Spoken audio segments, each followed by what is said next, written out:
So I made my 5 miles today, bright and early.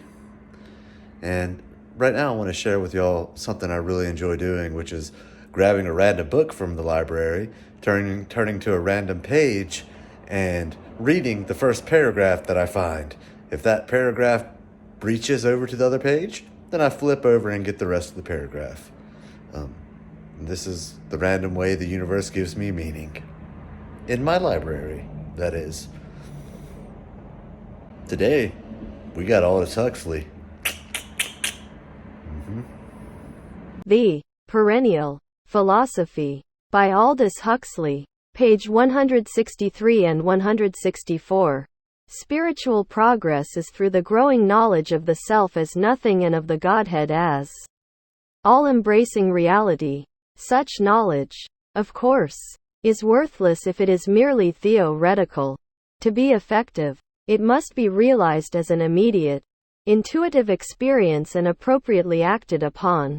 Of one great master of the spiritual life, Professor Etienne Gilson writes, "The displacement of fear by charity by way of the practice of humility, in that consists the whole of Saint Bernard's Assisi, its beginning, its development and its term. Fear, worry, anxiety, these form the central core of individualized selfhood. Fear cannot be got rid of by personal effort, but only by the ego's absorption in a cause greater than its own interests. Absorption in any cause will rid the mind of some of its fears, but only absorption in the loving and knowing of the divine ground can rid it of all fear. For when the cause is less than the highest, the sense of fear and anxiety is transferred from the self to the cause, as when heroic self-sacrifice for a loved individual or institution is accompanied by anxiety in regard to that for which the sacrifice is made. Whereas if the sacrifice is made for God, and for others for God's sake, there can be no fear or abiding anxiety, since nothing can be a menace to the divine ground and even fail.